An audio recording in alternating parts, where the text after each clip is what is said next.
estão chegando hoje, né? Tem uma turma nova que está chegando hoje. O pessoal da Fundação Carlos Chagas não pôde estar aqui hoje, porque eles estão realizando um grande concurso. E eles vão estar na próxima semana trazendo as pastas para aquelas pessoas que ainda não receberam. A gente sabe que algumas pessoas ainda estão sem o material, mas na próxima terça-feira o material deverá estar aqui. Vamos desligar os celulares ou colocar no módulo silencioso. Vou fazer com o meu aqui. Então hoje a gente tem a segunda parte da palestra do professor Mário Sérgio. Vamos tentar seguir a mesma dinâmica da última vez. Eu só vou pedir uma coisa, no final, na hora de fazer as perguntas, como a gente está gravando todo esse material até para a comunidade depois poder usar esse material, na hora de fazer as perguntas, espera chegar o microfone para vocês fazerem a pergunta com o microfone, senão a gente não consegue captar o áudio no vídeo aí que o pessoal está preparando, tá bom? Então, é isso. Professor Mário Sérgio. Obrigado. Boa tarde a todos. Eu, novamente, estou muito contente de estar junto com vocês, porque, para mim, é um momento, assim, único, essa parceria que a gente tem. E quando a gente olha no público, a gente fica ainda mais entusiasmado, porque a grande maioria são de mulheres. E por que eu estou dizendo que a gente fica mais entusiasmado? Porque quando a gente volta ao passado, quem construiu o aspecto democrático, quem resistiu, quem esteve na luta por saúde, quem estava nas comunidades eclesiais de base, foram inúmeros, mas principalmente as mulheres. Isto dá um dinamismo, porque ela traz para o discurso político uma coisa que é casa, que é família, que é filhos. Se há alguma coisa que a gente arregaça a manga e luta, gente, não é às vezes pelas grandes ideologias, pelos grandes papos. A gente luta na hora do vamos ver, na hora que vem o tufão, é por filho. Aí a coisa muda de figura. Quando eu chego para os meus alunos e pergunto, o que você dá à vida? Fala assim para mim de cara, o que você dá à vida? Pela minha família. Pela minha família. Então, volto a dizer, eu me sinto muito à vontade entre vocês. E hoje, como eu tenho um relato menor, eu vou ficar mais à disposição aqui das perguntas ao final, para que vocês possam me cravar de perguntas. Dentro daquela minha posição. Lembrem-se que eu não estou aqui de maneira olímpica, de maneira como um Deus que sabe tudo, nem meu caminhãozinho de areia também é pequeno. Eu tenho um tipo de relato, que não é uma verdade absoluta, mas pode trazer para vocês questionamentos, e é desse diálogo que pode sair, eu diria para vocês, um enriquecimento não só de vocês, mas um enriquecimento para mim também, um enriquecimento mútuo.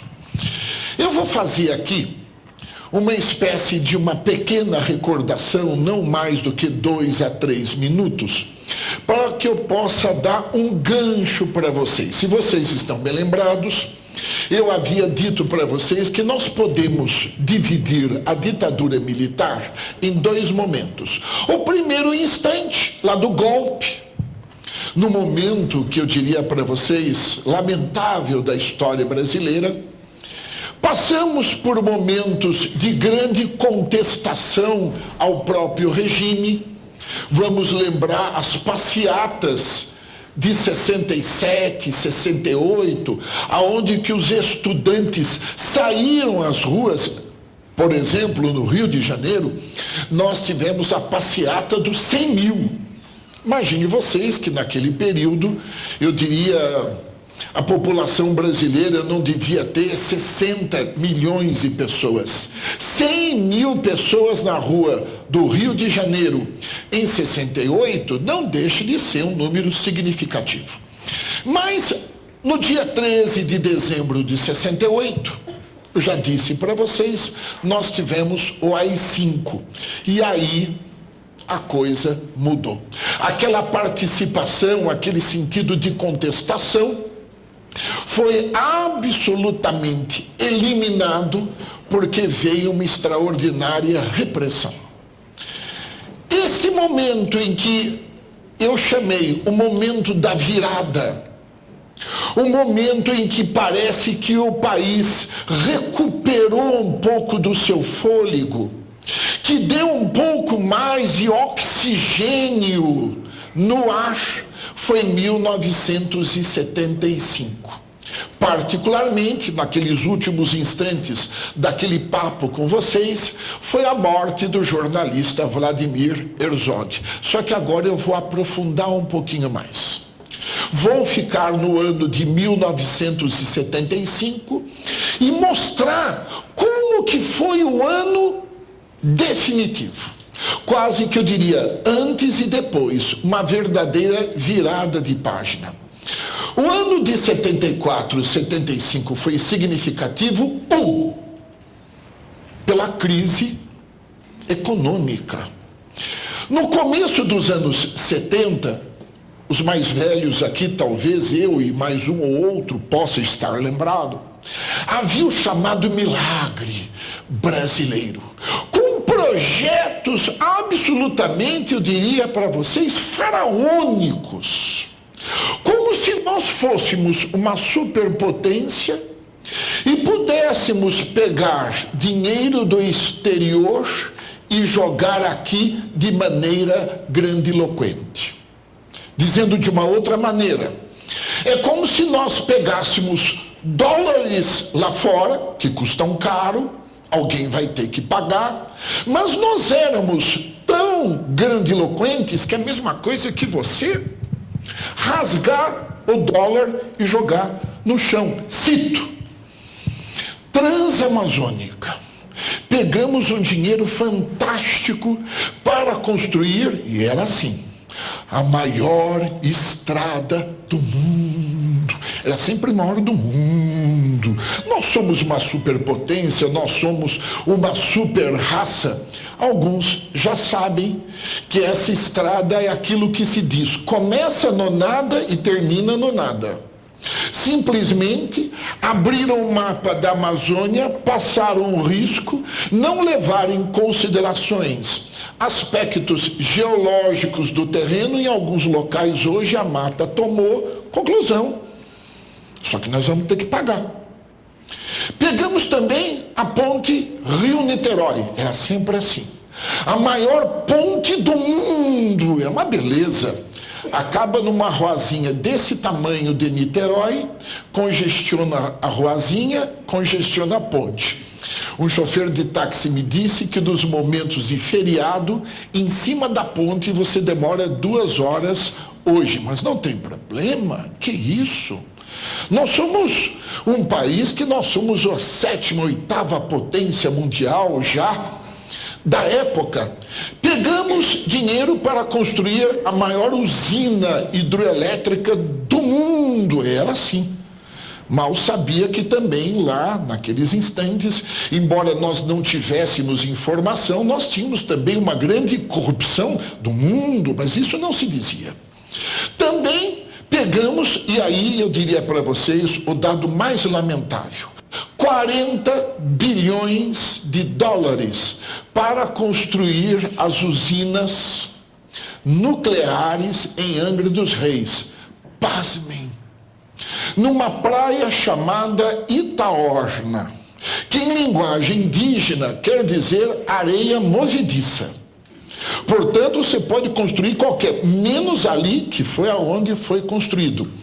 Se nós pegarmos a usina nuclear numa linha reta, tá? Tanto de lado a lado, ela está em comunicação com São Paulo e está em comunicação com o Rio.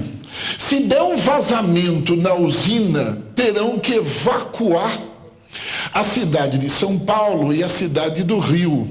Imaginem vocês na hora que, evidentemente, pelo amor de Deus, né, mas Imagine vocês, numa hora que a gente vai evacuar a cidade, como nós somos extraordinariamente organizados, todo mundo vai ficar na fila, com o seu pão com mortadela, esperando o momento de entrar no ônibus e ir para outro local. Isto é, de uma irresponsabilidade imensa. Agora, se der um pulo maior que a perna, vai ter problema na musculatura.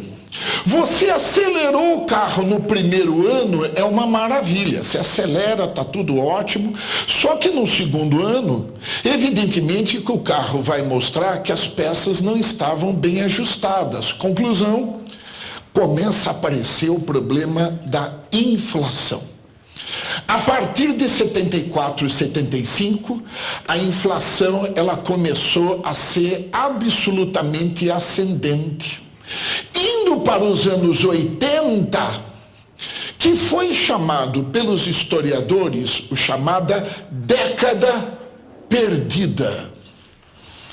A inflação, isso já um pouquinho lá no governo Sarney, pasmem, atingiu 80% ao mês, 2.200% ao ano. Imaginem vocês, uma dona de casa, ou imaginem vocês, um país que tenha que planejar a sua administração com uma inflação desse tipo.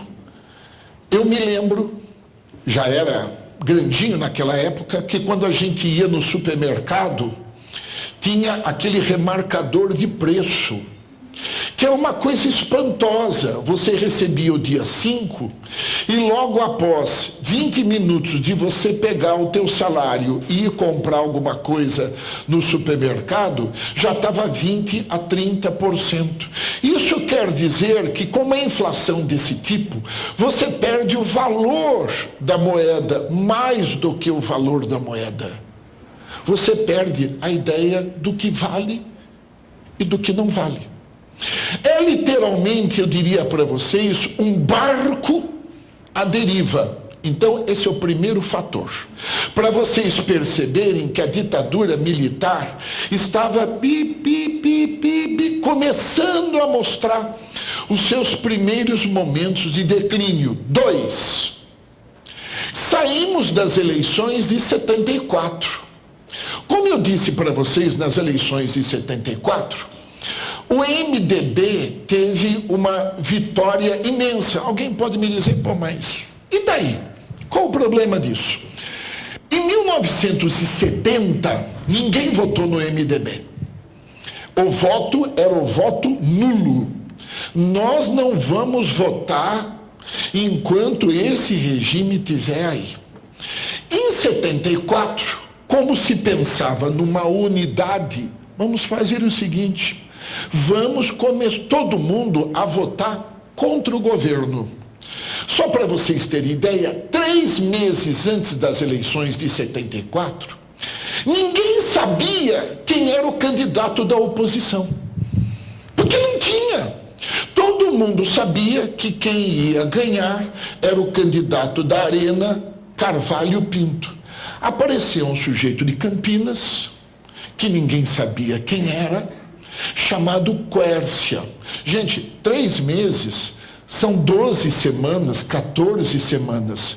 Acreditem, em 14 semanas todo mundo votou no Quércia, mas votou no Quércia não é por causa do Quércia. Se era um poste, se vota... Aliás, Quércia e poste, convenhamos que também não tem tanta diferença assim. Mas, de qualquer maneira, eu diria para vocês que nós votaríamos no poste. Então, começou a dar um sentido de unidade, e aí o nó. As eleições começaram a se tornar um plebiscito. Tem eleição, vota contra o governo. Não quer saber quem é, vota. Então, eu diria para vocês que foi, na verdade, o segundo fator. O terceiro fator foi exatamente a morte do jornalista, que colocou nas ruas, como eu disse para vocês, na grande encontro ecumênico na Praça da Sé, mais de 8.000 pessoas que estavam silenciadas. Mas no que isso... Aí começou a aparecer, como eu disse para vocês, um guarda-chuva unindo todo mundo. O pessoal derrotado da luta armada, o pessoal da resistência pacífica, os dissidentes do regime, que já estavam, por exemplo, o jornal O Estado de São Paulo, que apoiou o golpe, mas já estava na oposição. Então nós encontramos um discurso único que deu uma unidade para as pessoas. Isto foi um ponto extremamente positivo, não sei se está dando para perceber. Vai nascer lá na frente um grande rio. Primeiro afluente, a crise. Segundo afluente, as eleições. Terceiro afluente, exatamente o guarda-chuva da cidadania e dos direitos humanos. Quarto, que vocês têm que recuperar isso. Quem foi o principal movimento pela anistia? A anistia era um desejo de todos que aqueles que foram perseguidos e aqueles que foram injustiçados ou saíssem da prisão pela injustiça, ou aqueles que foram exilados, Brizola, Luiz Carlos Prestes, tal, voltassem. Quem foi a grande mola fundamental desse processo? As mulheres, no Comitê Feminino pela Anistia. Vocês estão dando para perceber que quem faz a história é o miúdo. Quem faz a história são aquelas formiguinhas que a gente nem percebe que estão construindo um grande casario. Quando a gente vê a história, sem dúvida que tem grandes nomes, não é? Que a gente conhece, Ulisses Guimarães e outros. Esses são apenas e tão somente, gente, a ponta de um processo. Quase que eu diria para vocês um iceberg. A gente só vê a ponta, mas a gente não vê o volume que estava por debaixo, dentro dessas grandes correntes. Uma corrente de periferia, liderada pela Igreja Progressista, e uma corrente também da classe média intelectualizada, que estava tomando conta do sindicato dos jornalistas, do sindicato dos atores, dentro desse guarda-chuva de unidade que foi a guarda-chuva dos direitos humanos. E quinto e último, olha quantas coisas fluem. Qual foi a primeira vez que teve um discurso econômico para que o Estado se retirasse da vida econômica e política do país, e esta ideia de privatização?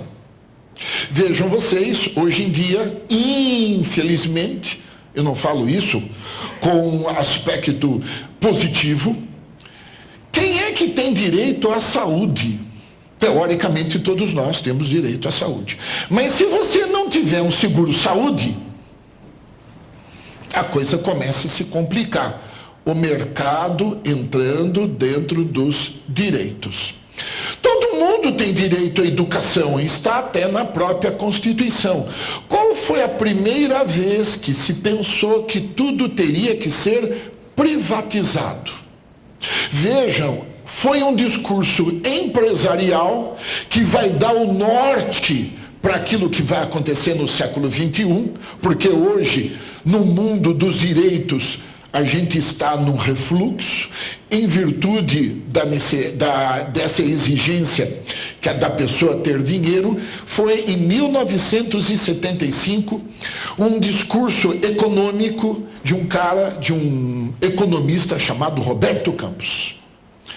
Então, esse ano de 75, ele foi um ano que serviu de semente para todas as contradições que vão acontecer.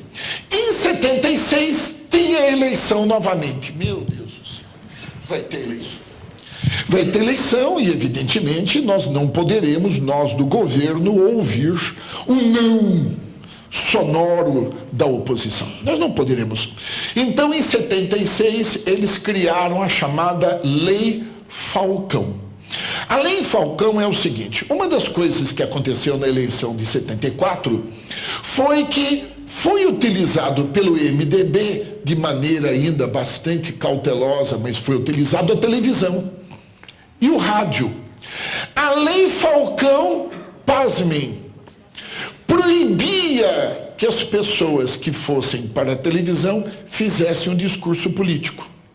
Então, pela Lei Falcão, a propaganda agora seria tão somente a fotografia e o número, não mais do que isso. Proibindo o debate. Vocês imaginem, no momento eleitoral, José Francisco, 6.697. José de Abreu, 3.528. Chico de Assis. Quer dizer, é um negócio que eu diria para vocês, por quê? Para tentativa de não crescimento da oposição. Volto a falar. Não é que a oposição, o MDB, tinha notoriedade como um todo. Tinham pessoas sérias lá dentro. Mas não era bem assim. O pessoal votava na oposição. Resultado dessas eleições municipais, das 100 primeiras cidades do Brasil em número de população, as 100 primeiras cidades, 59 teve o voto em cima da oposição. Conclusão: mais uma vez o regime saiu absolutamente desmoralizado. 77 era a hora da eleição não municipal, mas em 77 era a hora para a eleição do legislativo, particularmente deputados federais e senadores. Lembrem-se, não tinha eleição para presidente, não tinha eleição para governador, não tinha eleição das principais capitais, não tinha eleição em São José dos Campos, não tinha eleição em Santos, porque lá havia o Porto de Santos, mas de qualquer maneira, em 77 havia eleições para o Senado e para deputado federal. O regime está começando a ficar, eu diria para vocês, mais ou menos acuado. Então, eles criam o chamado Pacote de Abril, sabendo que iam perder a eleição para o Senado, sabendo disto, eles nomeiam 2/3 do Senado com o chamado senador biônico. É como se eu chegasse para vocês e dissesse o seguinte: olha, vocês podem escolher o que vocês acharem de interessante para o Senado, só que 2/3 da casa eu escolho. Para que eles tivessem o controle do legislativo para prosseguir na chamada abertura lenta, gradual e segura. Conclusão: novamente eleição para o Senado, evidentemente 2/3 de situacionistas, mas deputados federais e principalmente 1/3 que restou dos senadores foram eleitos pela oposição. Em 78 já era o último ano do presidente Geisel. Foi de 74 a 79, logo no comecinho, mas 78 foi o último ano. E eis que o regime dá o primeiro passo atrás, quase que eu diria para vocês, aonde a oposição começa cada vez mais conquistar o seu devido lugar. Retira-se o AI-5. Se vocês se lembram, o AI-5 foi a lei mais pérfida do regime, que dava ao executivo poder de achar o que bem entendesse. E a hora de escolher indiretamente o último presidente do Brasil. O último presidente, que nós não sabíamos, mas seria o último presidente do regime militar, o João Figueiredo, que vai ficar de 79 a 85. Quando eu falo no Figueiredo, gente, juro por Deus, eu não sei se dá vontade de rir. Mas aquele riso que eu disse para vocês, um riso meio dolorido. Só para vocês imaginarem como vai terminar aquele que disse uma vez, eu prefiro o cheiro do cavalo ao cheiro do povo. Não sei se vocês, não é, alguns aqui, eu prefiro o cheiro do cavalo ao cheiro do povo. Eu me lembro de uma entrevista do Figueiredo, isso em 81, eu vou reproduzir, mais ou menos assim. Ele estava no sofá, assim, com um ar bastante simpático, um ar assim, ó. E o Alexandre Garcia perguntou assim para ele: Figueiredo, como é que você quer passar para a história? E ele responde de maneira textual, tão simpático que era o Figueiredo. Ele respondeu: você quer saber dessa resposta mesmo? Claro, presidente, como é que o senhor quer passar para a história? E ele, de bate-pronto, responde: que o povo me esqueça. Para vocês perceberem, na própria figura dele, não somente o desprezo pelo futuro do país, mas quase que eu diria para vocês, a desgovernança.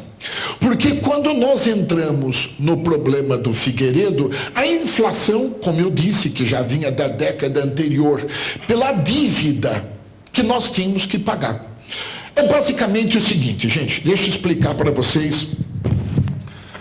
Quando você não tem dinheiro para pagar, temos que pagar a Transamazônica, temos que pagar a Ponte Rio-Niterói, temos que pagar as usinas nucleares. Só que as minhas receitas não dão para pagar as despesas.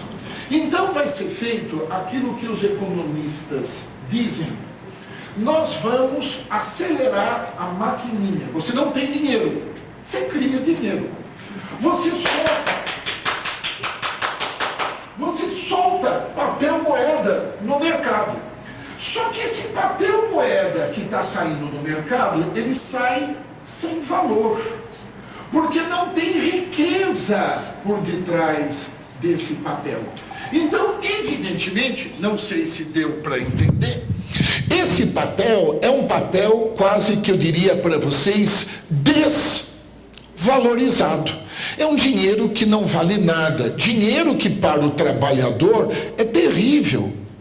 Porque, volto a dizer, ele ganha no dia 5, no dia 7, o seu dinheiro já está valendo 25% a menos. Ao mesmo tempo, em 1979, acabam-se aquele bipartidarismo, tá? Arena e MDB. A partir desse instante, já abre um pouco mais o fórceps. Abre-se já um momento de relativa redemocratização com todos os partidos que hoje a gente conhece. Não são todos exatamente. O PSDB foi criado um pouquinho depois. Mesmo o PT não foi criado em 79, foi criado um pouquinho depois. O PTB deveria ser o partido do Brizola. O governo podou, então nasceu evidentemente um PDT. Quando eu falo em partidos políticos hoje, eu tenho a impressão que as pessoas na época, hoje, não têm às vezes uma espécie de noção do que representava isso na época para nós. Quando a gente fala em partido político hoje, não sei se vocês concordam comigo, é um papo quase que eu diria para vocês, por vezes até desgastante. Não é? Porque os partidos hoje, eles têm, de maneira geral, um tipo de movimento muito aquém das nossas esperanças. Não é? Os partidos hoje se transformaram, por vezes, em aspectos de uma beijamão doutrinária. Não é? Mas, naquele instante, gente, aonde esses partidos começam a dar a sua voz, para nós isso representado uma conquista extraordinária, porque faz parte de um dado da democracia. É como a gente pensa de democracia, né? Democracia na nossa cabeça, por vezes, é alguma coisa... Democracia, é um horizonte, Você vai andando, a democracia, o horizonte vai se deslocando. Agora faça o seguinte, olha para trás. Olha para trás para você perceber que você andou, que você conquistou.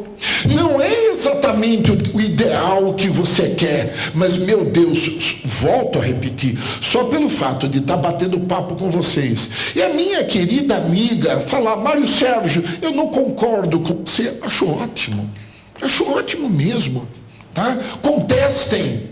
Tá? Então, esses partidos representavam na época uma grande... De outro lado, em 79, e atenção agora, eu diria para vocês um momento vital para a gente entender os dias de hoje. Tá? Em 79 vai se concretizar a anistia política. Naquele instante, haviam dois tipos de discursos na anistia. A oposição, de maneira generalizada, queria a anistia ampla, geral e irrestrita. Todos aqueles que foram injustiçados mereceriam uma reparação, seja qual for, mesmo que seja meritória. Mas, de qualquer maneira, se foram injustiçados por um regime ilegal, porque tinha rasgado a Constituição de 46, essas pessoas mereceriam ter novamente a sua voz. Um outro discurso, que era o discurso oficial, o discurso do governo, era o seguinte: não é bem assim não. Não é bem assim. Nós vamos ter, a partir desse instante, um tipo de anistia que respeite a abertura lenta,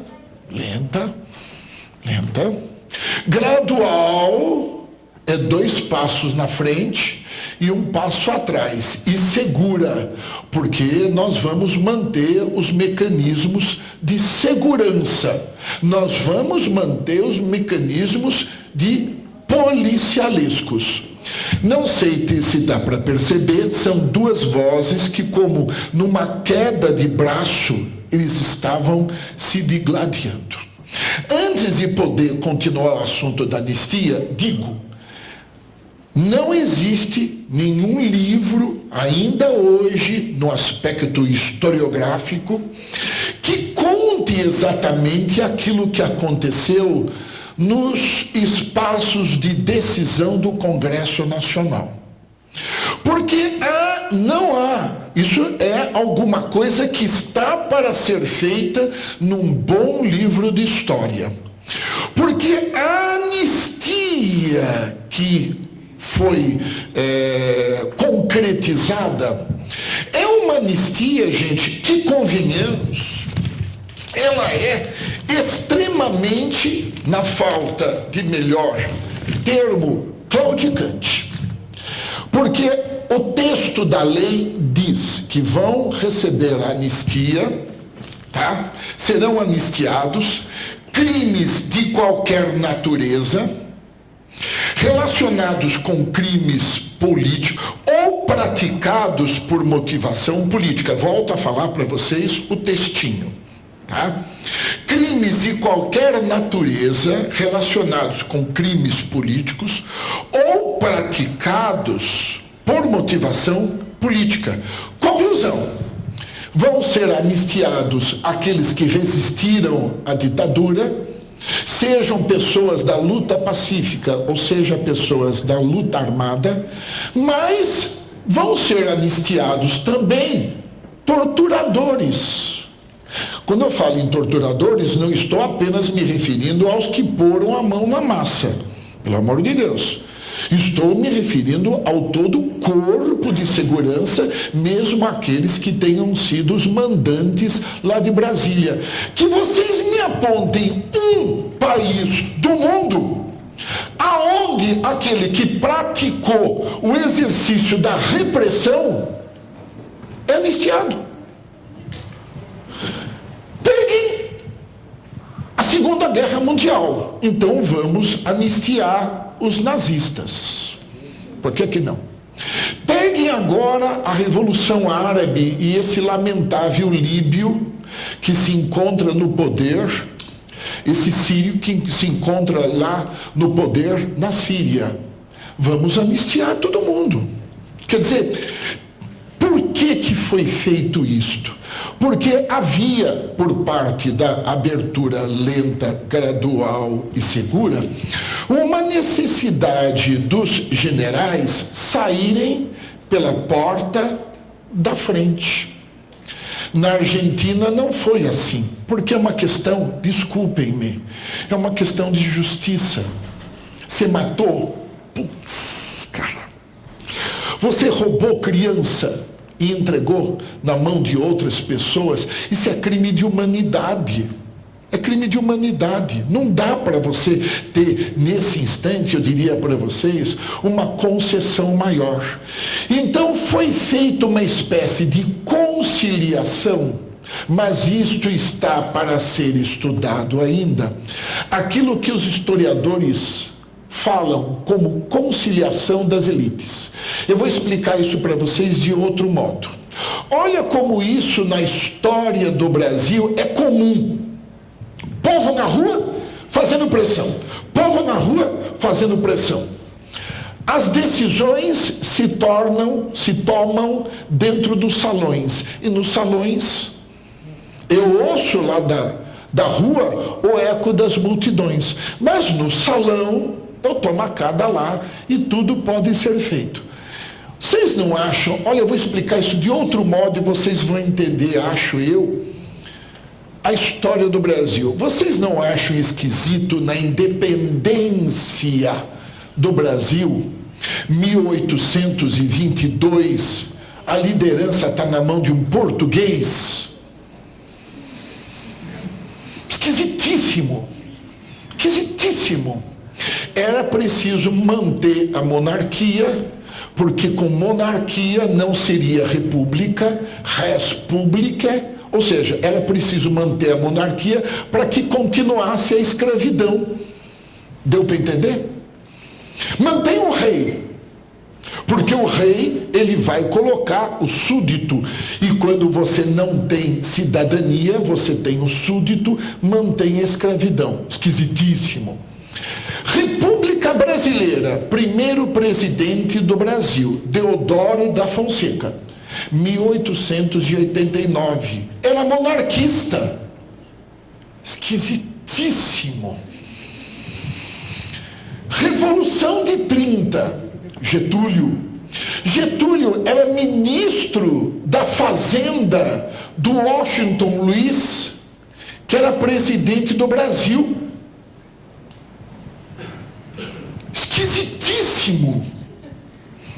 85, Nova República, Sarney.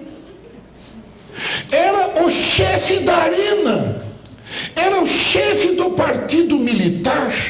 Então não sei se deu para perceber, quando você está naqueles instantes que você vai dar um salto, você põe uma perna no futuro, só que olhem a outra perna do lado de lá. Ou dizendo de uma outra forma, é preciso que tudo se modifique para que tudo permaneça algo como está. Ou numa outra frase, tá? Eu vou usar uma expressão em espanhol. És uma mierda. Pero, tem diferença. És uma mierda. Pero es minha mierda. Quer dizer, você entendeu? Cautela, porque afinal de contas eu também estou no meio desse barco. Então, vocês começam a perceber que existem ambiguidades no meio desse processo. Só que a luta continuou. No começo dos anos 80, nós tivemos a formação da CUT.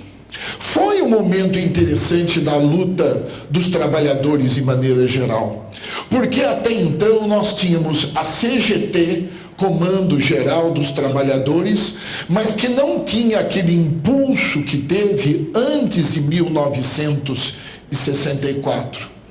Nos anos 80, talvez os mais antigos aqui se lembram novamente das comunidades eclesiais de base em toda a periferia, lutando por direitos sociais.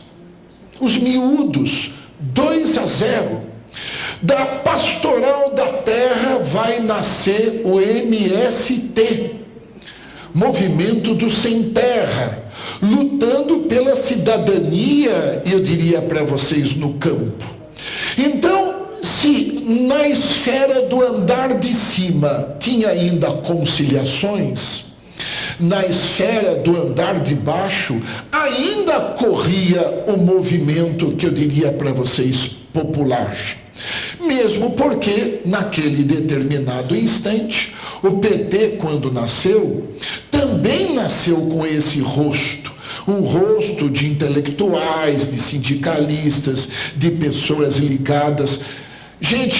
A gente às vezes não dá valor para as coisas que passaram. Não estou falando nos dias de hoje, também não estou sendo ideológico, não. Quando nós temos, por exemplo, o movimento do MST, que tem universidade, é lá em Guararema, pertinho da cidade que eu moro. Lá fica em Mogi das Cruzes, perto lá fica em Guararema. Poxa, é maravilhoso que um homem do campo possa ter acesso ao nível de ensino superior politizando, tem que politizar.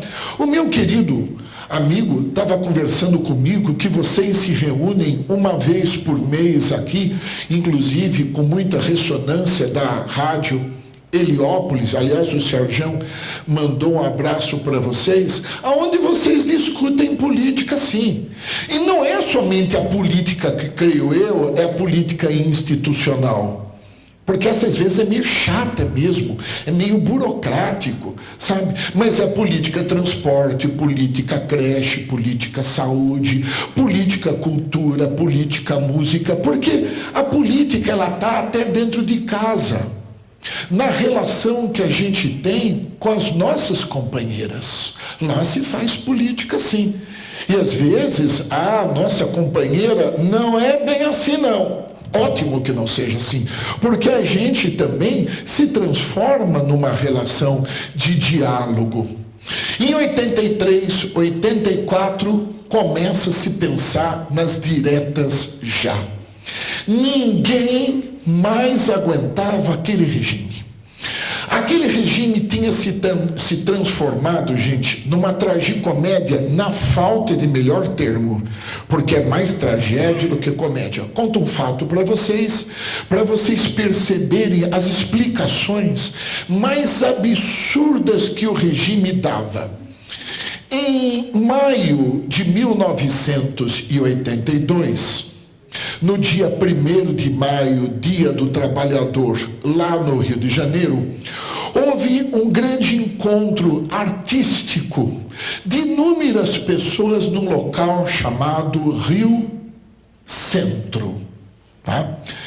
Pois bem, quando estava rolando a música, mais de 3 a 4 mil, principalmente jovens, ouvindo música lá no Rio Centro, no estacionamento tinha um carro Puma. Hoje não existe mais esse carro, mas era um carro totalmente esportivo.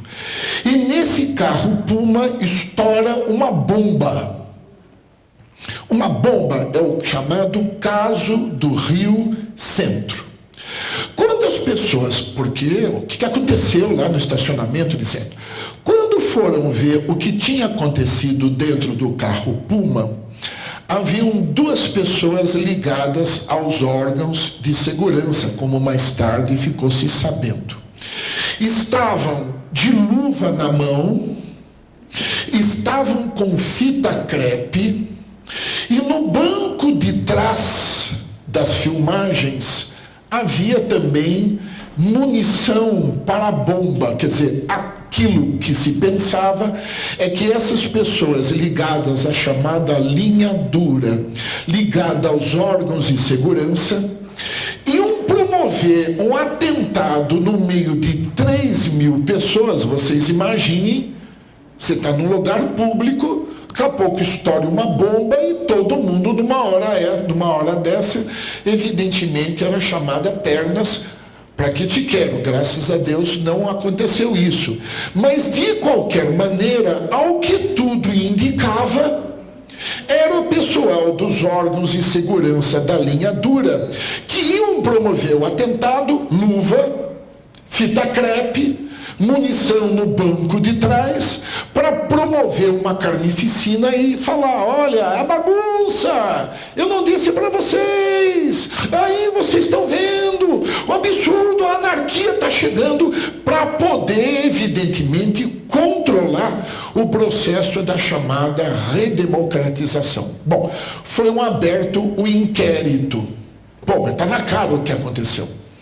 Nomearam um coronel, eu não me lembro o nome do coronel, para avaliar aquilo que aconteceu. Gente, a explicação, eu diria para vocês, não sei se dá para chorar ou se dá para rir, a explicação oficial que ainda mais desmoralizava o regime reinante. A explicação foi o seguinte: desculpem-me. A explicação foi o seguinte: eu vou explicar para vocês o que aconteceu. Foi a esquerda que colocou uma bomba dentro do carro um deles era capitão, dentro do carro das Forças Armadas. Como? Foi o seguinte: o carro estava passando, perceberam que eram 2 militares, pegaram uma bomba. Gente, nem o Oscar do basquete, o chamado Mão Santa, vai realizar uma proeza deste tipo. Porque na hora que o carro estava passando, jogaram a bomba, de certo a bomba entrou, deu um pinote e caiu no banco de trás. Quer dizer, uma explicação que eu diria para vocês era exatamente a própria caricatura do... Ninguém aguentava mais, gente. E a inflação, volto a dizer para vocês, absolutamente explodindo dentro do país. Então, a partir de 84, se pensou nas diretas já. O primeiro momento das diretas foi em novembro de 83, num comício que houve no Pacaembu, tá? Mas, de qualquer maneira, esse momento das diretas já galvanizou a opinião pública do país. Eu vou dar um número para vocês, que vocês podem me dizer, é mentira da sua parte. É mentira da sua... Mário, você me desculpa, isso é impossível acontecer, Mário. O que? Pelo amor de Deus. Só para vocês perceberem a dimensão das diretas já. Quando os políticos de oposição se reuniam nos palanques e chamavam a grande população para protestar contra o regime, o último comício, que foi no Anhangabaú, talvez só os mais velhos aqui estiveram presentes, nós tivemos diria até uma população de 1,5 milhão de pessoas na rua. Gente, 1,5 milhão de pessoas na rua, eu que moro numa cidade do interior, é 4 a 5 vezes mais a cidade que eu moro. Eu me lembro que nesse último comício estava Ulisses Guimarães, estava o Tancredo, estava o Lula, estava o Serra, estava Fernando Henrique Cardoso e Osmar Santos, né, que era o locutor das diretas. Todos nós usávamos a cor amarela. Tinha aquele samba do Chico, das panelas amarelas que batiam, etc. Gente, dava a impressão, mais uma vez, que no estalar de dedo o regime ia sossobrar. Porque a partir daquele instante nós poderíamos readquirir a nossa própria voz. Não é exatamente depositar o nosso voto na urna. Não é exatamente isso. Porque, convenhamos, como até hoje a gente faz, a gente deposita o voto na urna, a gente vai embora, as pessoas se elegem, ficam engravatadas, vão para outros lugares e, evidentemente, a promessa que faz para a gente fica evidentemente a ver, como se diz, a ver navios. Não, era o sentido de participação. Era um sentido, eu diria para vocês, meu Deus, depois de tanto tempo nós vamos dar um salto para frente. Vejam que eu estou explicando para vocês, e aí eu levanto uma série de dúvidas, todo esse processo de maneira ambivalente. Porque no começo dos anos 80 teve um profeta que falou uma frase. Vocês sabem que os artistas às vezes são chamados antenas da raça. A minha colega pensa A, o Ivo pensa B, meu distinto pensa C e pensa D. O artista é aquele que pensa A, B, C e D. E o artista fala coisas que funcionam. Quando o Cazuza disse, no começo dos anos 80, eu quero uma ideologia para viver, porque os meus heróis morreram de overdose. Vejam que ele já estava mostrando ao nível pessoal, não é? Uma angústia daquilo que poderia acontecer no futuro, porque ele já estava percebendo também naquele instante, possivelmente até futuramente em 88, com a queda do muro de Berlim, que as ideologias também já estavam se dissolvendo numa sociedade de consumo, numa sociedade que hoje nós estamos vivendo. Experimente, experimente, experimente. Quer dizer, numa sociedade onde o desejo, ela não tem limite. Começou tudo ali. Começou ali. Então, conclusão, 1,5 milhão de pessoas na rua. Foi para o Congresso Nacional, lembrem-se que novamente tinha que passar a chamada Emenda Dante de Oliveira, que é o nome das eleições diretas já, mas não passou. Lá perdemos novamente por 22 votos. Então, a partir desse instante, vai-se para o colégio eleitoral. E nesse colégio eleitoral, 2 candidaturas vão se apresentar. Tá? Volto a dizer para vocês, povo na rua, pressão social, e essa pressão social é muito importante. Eu gosto muito de uma frase do Frei Beto, que é um lema de vida. A frase é: político é igualzinho feijão, só funciona na panela de pressão. É isso aí. Pode ser São Francisco de Assis, o cara mais bem imbuído das ideias que vocês podem, tem que ter pressão. Tem que ter pressão, porque é exatamente desta maneira que funciona até o valor democrático de todos nós. Então, de qualquer maneira, 2. De um lado, era o candidato oficial, o Maluf, de triste memória. E de outro lado, o candidato das oposições, que vocês bem sabem que era o Tancredo Neves. Só que o regime estava tão desgastado que, evidentemente, a partir desse instante, houve dissidências do próprio regime.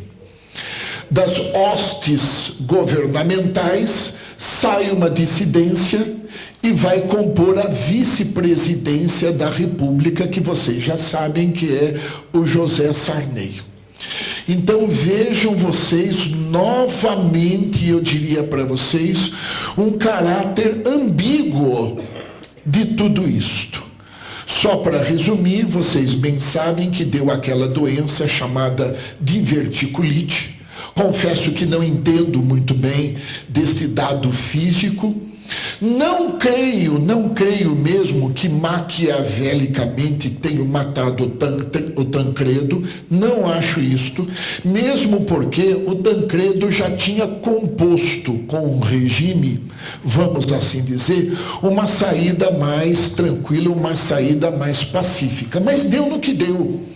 Quer dizer, a partir desse instante, por causa da morte do presidente, vai assumir o vice-presidente, e aí nós começamos esse período chamado da redemocratização.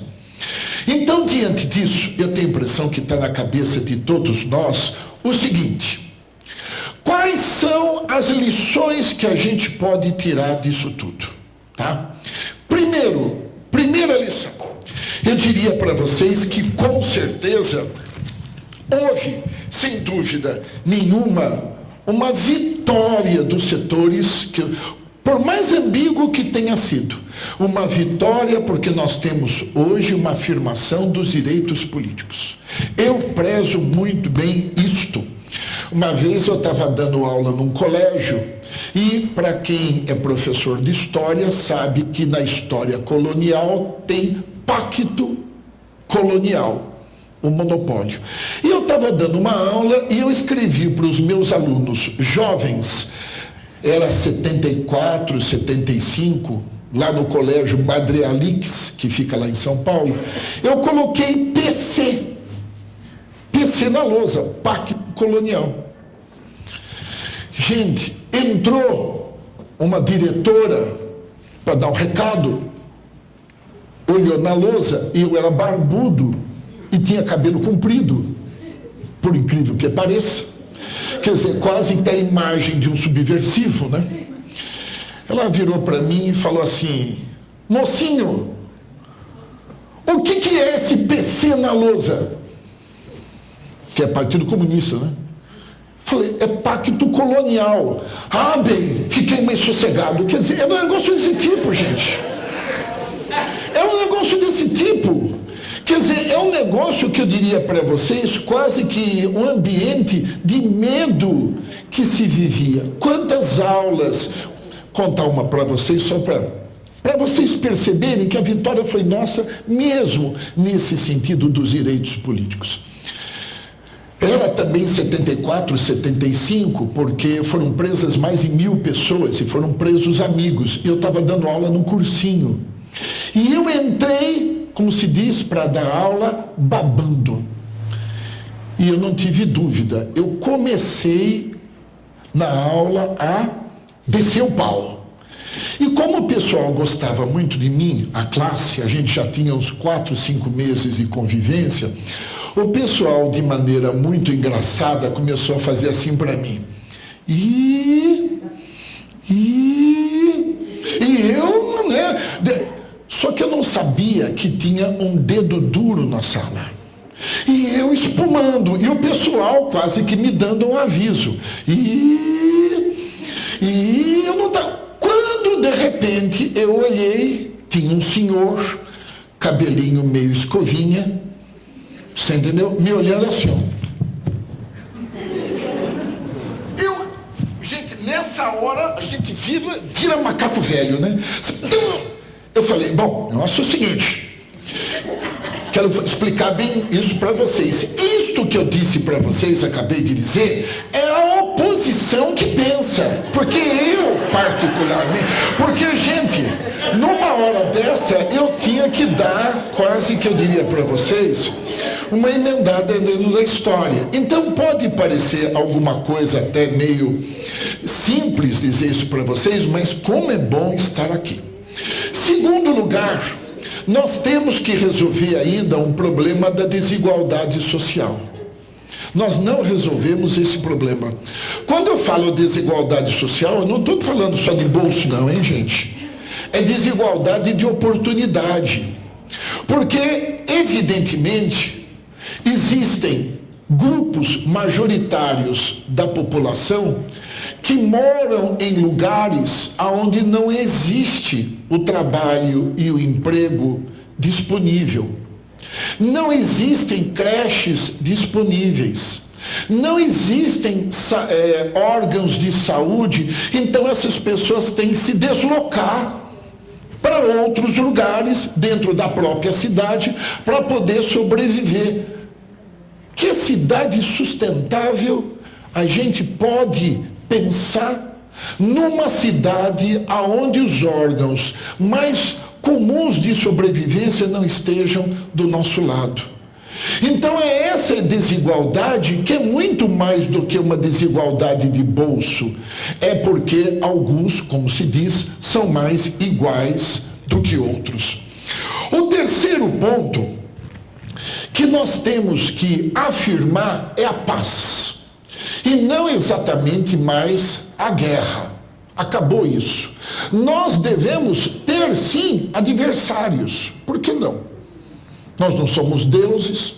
A gente tem que ter a crítica vinda, seja da nossa companheira, do nosso amigo, do nosso local de trabalho, mas não mais pensar a vida no sentido que eu diria para vocês, com a lógica do inimigo. Nós temos que acabar com tudo isso, porque essa lógica de guerra, como eu disse, ela vai atingir principalmente aqueles setores mais pobres da população, que vão se sentir excluídos das oportunidades de existência. Paz, sim. Guerra, não. De outro lado, eu tenho impressão, alguém pode me dizer, bom, e hoje com a globalização? E hoje com a imagem? E hoje com essas novas redes? É muito difícil falar para vocês do que pode acontecer, porque hoje nós não estamos mais no momento da industrialização. Nós estamos no momento da globalização. Eu me lembro que quando eu dava aula há 20 anos atrás, 30 anos atrás, eu dizia para os meus amigos, os meus alunos, sejam especialistas, aprofundem-se naquilo que vocês querem. Médicos, engenheiros, pessoas do campo do... Se eu falasse isso hoje, eu seria um assassino. Eu não vou... Nós temos que ter uma mentalidade onde tudo é importante. Não é apertador de cabeça de parafuso mais. O cara tem que entender de política, tem que entender de arte, tem que entender de religião, tem que entender de comunidade, tem que entender de taxa cambial para ter uma visão muito mais abrangente daquilo que se vive. Então, quanto mais, eu diria para vocês, nós formos amplos nos nossos conhecimentos, tanto melhor. E a internet é dúbia. Porque a internet, de um lado, ela causa, sim, uma certa individualização, um certo parcelamento, porque você cai no mundo da imagem. Hoje em dia, o meu vizinho não é aquele que eu vou pegar a xicrinha de café ou a xicrinha do açúcar e vou bater no apartamento do lado e vai demorar 5 minutos para o meu vizinho vir. O meu vizinho hoje, ele pode estar em Barcelona, ele pode estar lá em Xangai. E eu diria para vocês que eu vou manter contato com ele, evidentemente, ali em 30 segundos. É quase que uma magia. Então, ela causa um parcelamento. Só que, meus queridos amigos, tem um detalhe muito grande. Ela, em virtude da informação tão rápida, ela causa uma espécie de na falta de melhor termo, uma cidadania mundial. Vejam vocês lá que na Revolução do Egito, na Praça Zafir, quem é que mandava notícias do que estava acontecendo no meio do rebuliço? Eram pessoas que estavam absolutamente antenadas. Então, hoje em dia, o meu companheiro, ele pode estar em Praga, ele pode estar em Londres. Hoje em dia, uma manifestação, uma gripe em São Paulo de 2.000 pessoas, pode fazer com que 400.000 pessoas em Londres possam se movimentar. O mundo se tornou uma imensa casa e nós temos que ampliar esse conceito de cidadania. Alguém já disse, pense globalmente, mas haja localmente, haja na tua comunidade. É fácil? Não é fácil. Mas eu termino aqui para que as pessoas possam perguntar com uma frase de um poeta chamado Paul Valéry, que é, eu acho, nada é fácil. Aliás, essa palavra fácil não deveria existir. Mas, de qualquer maneira, ele diz, o fácil, Paul Valéry, o fácil me enfada, o difícil me guia. É isso aí. A palavra crise, em grego, quer dizer criatividade. Então eu desejo para todos vocês e para mim também muita crise.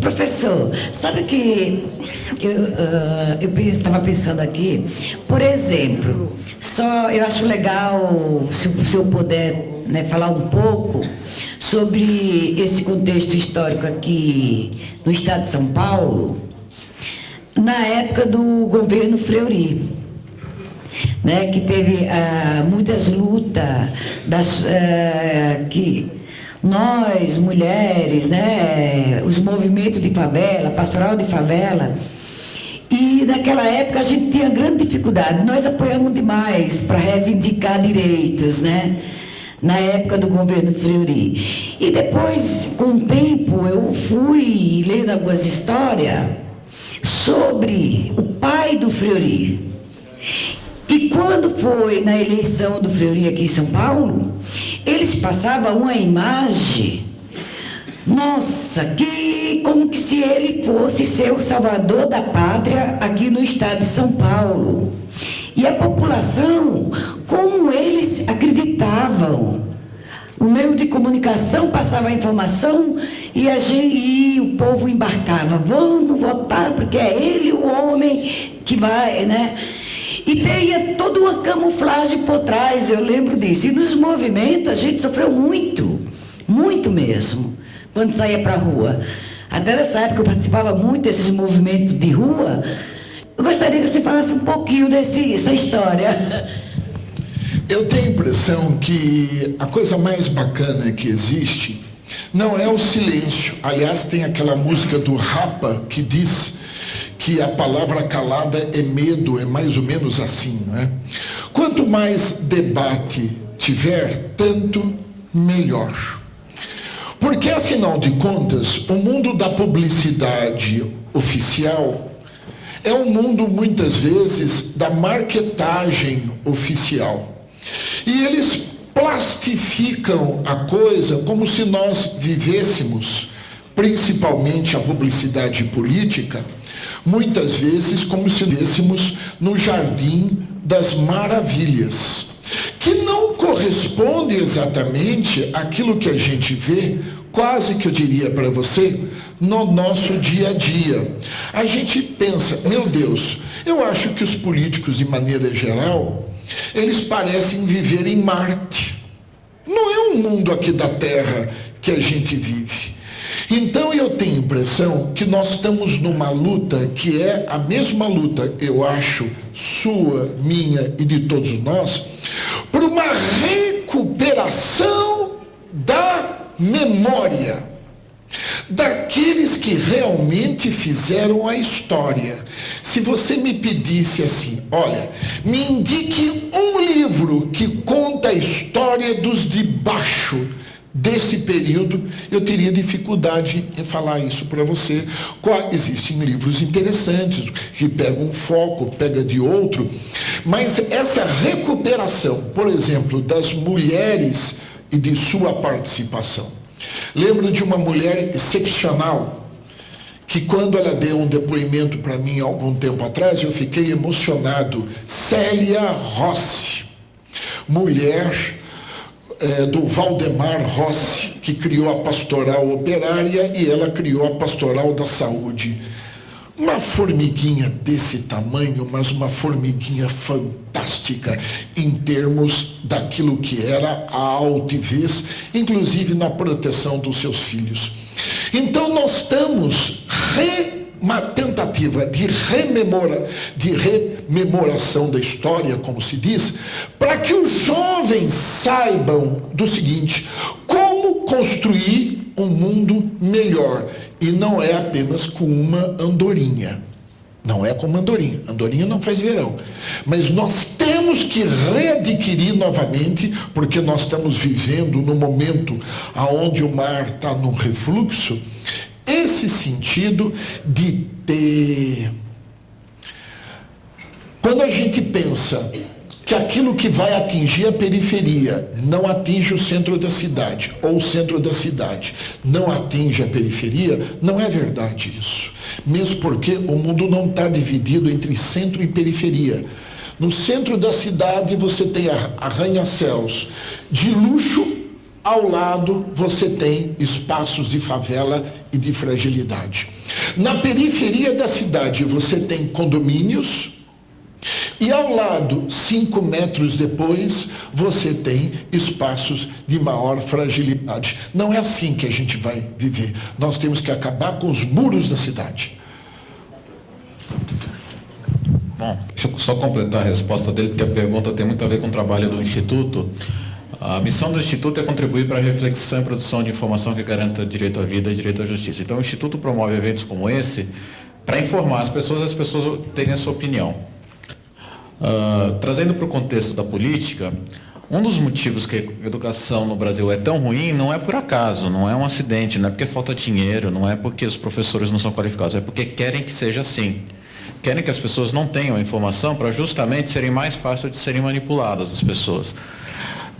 O professor parou a história em 1985, mas vamos dar mais um passinho na história, eleição do Fernando Collor. Qualquer pessoa que estudasse a história de Fernando Collor não votaria no Fernando Collor. E eu pode ter gente que não concorda aqui comigo, e a gente tem que se aprofundar na história um pouquinho mais. Mas se você pega a história política da pessoa, por exemplo, o Lula também não era meu candidato na época. Eu até votei no Lula, eu fiz uma coisa chamada voto útil. É importante fazer voto útil. Na época eu votei no Lula porque a gente sabia que o Collor, coisa boa não vinha. E não veio coisa boa. O momento da eleição, e é realmente a mensagem que eu quero deixar complementando, é um momento, eu acho que eu já falei isso outro dia, é um momento que você realmente tem para exercer o seu direito de cidadão. Eu diria que você tem quase como uma obrigação de exercer a sua cidadania. Mas não é fácil, é trabalhoso. Você tem que se informar, tem que pesquisar, tem que ler, tem que estudar. Infelizmente, pelo sistema de educação que a gente tem, a gente deveria vir muito bem preparado para isso, mas a gente vem muito despreparado. Então, a gente tem que fazer um esforço um pouco maior. A gente vai ter uma eleição aí daqui a um mês, tem 8 candidatos, eu acho. Tem candidatos muito ruins, mas tem vários candidatos muito bons, né? Tem vários candidatos, eu não vou fazer a campanha de nenhum deles. Tem uns que me assustam. Pelo amor de Deus, né? A gente já viu coisas terríveis acontecerem, espero que não aconteçam. Mas eu não quero fazer, porque acho que cada um de vocês tem que ter essa opinião própria, mas tem gente muito boa, vale a pena dar uma fuçadinha, dar uma pesquisada. E o sistema de eleição de 2 turnos, a grande coisa fantástica que ele tem, é que ele permite que você efetivamente vote em quem você acredita mais no primeiro turno. No segundo turno, às vezes você tem que fazer um voto útil para não deixar o pior entrar. É ruim?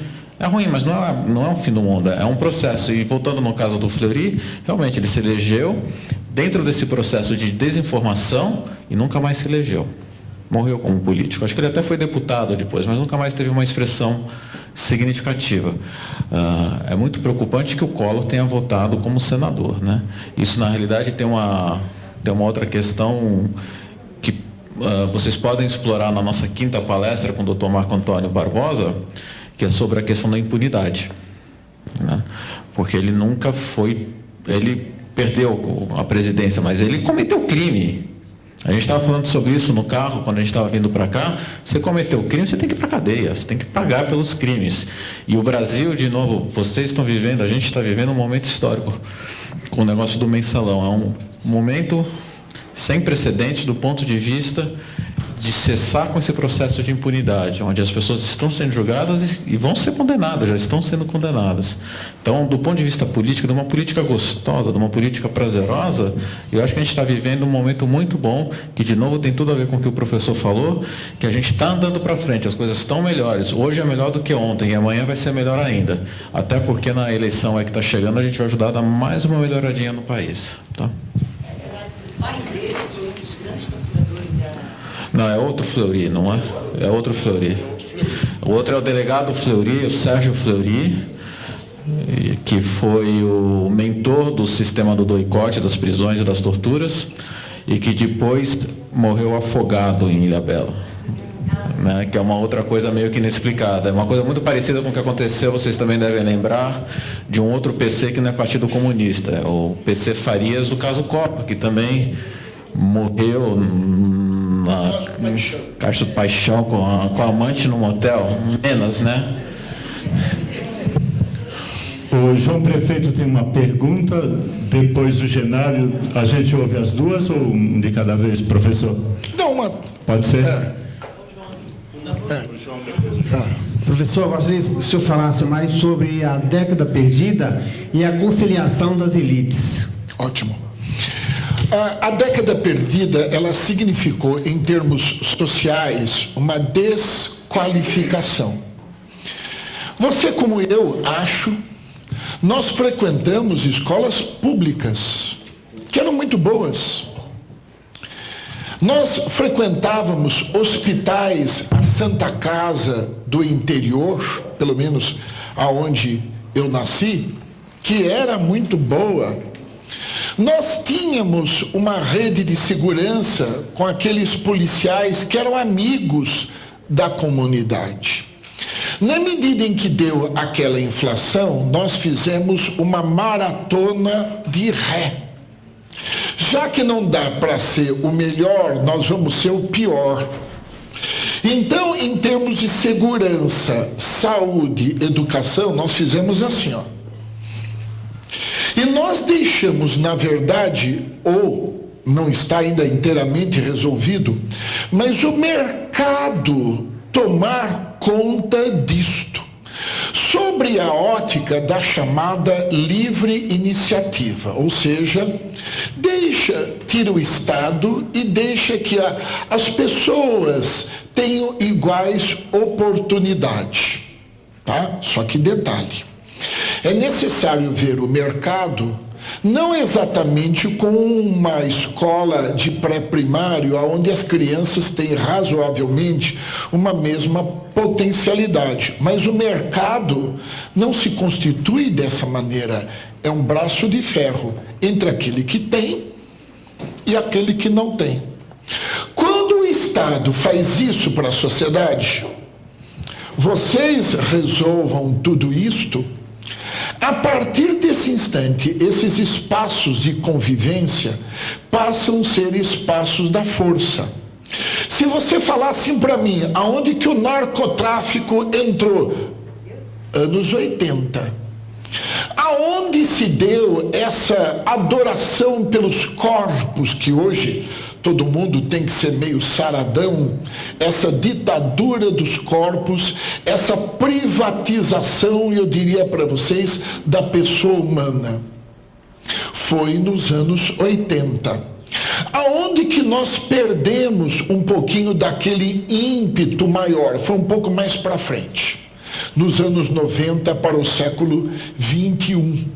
Mas, evidentemente, utopias e sonhos, não exatamente ideologias, aquelas consagradas, mas as utopias são necessárias para o viver humano.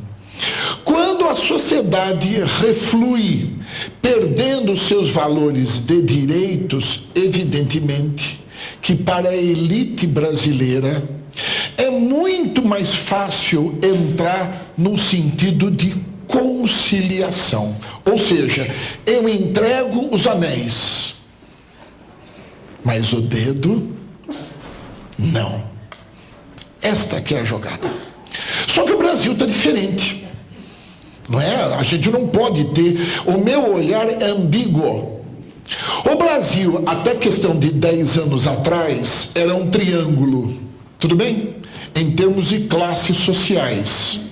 Um pequeno grupo dominante, uma classe média no meio da pirâmide e uma base maior.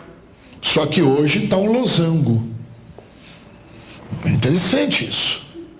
Não que houve exatamente uma distribuição de renda, porque aqueles que são banqueiros, etc., eles detêm ainda uma soma maior da riqueza nacional, mas se distribuiu a riqueza que vem do trabalho. Não exatamente uma distribuição de renda, mas a distribuição da fatia dos trabalhadores. Então o Brasil, ele tem aquilo que a gente está dizendo, uma imensa classe média hoje. Está melhor do que na minha infância. Está melhor. 70% dos alunos da universidade hoje em dia são de classe média. 65% dos cartões são de classe média. Então houve, quer dizer, é um negócio muito ambíguo. A desigualdade existe, mas há uma fatia da população que deu um salto, eu não sei se é sustentável, mas que deu um salto para frente, também deu. Sob o preço político ao qual foi, é para ser discutido. O novo clientelismo ou não é exatamente para ser discutido. Agora, volto a repetir, político só funciona com pressão. Não existe outra forma. Os atores principais somos nós, não são eles. Nós temos que organizar a sociedade civil e não atrelar partido político. Tem que ter independência do movimento social para que tudo funcione melhor. Obrigado.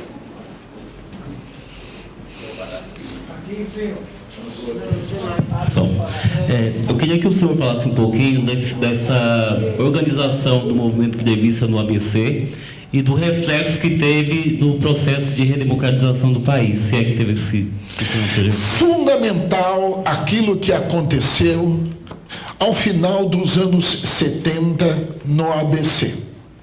Uma coisa é a classe média, eu diria para você, até os professores fazerem greve, tá?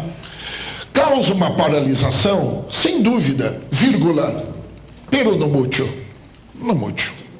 Uma outra coisa é quando o portuário para por 15 minutos. É uma outra coisa.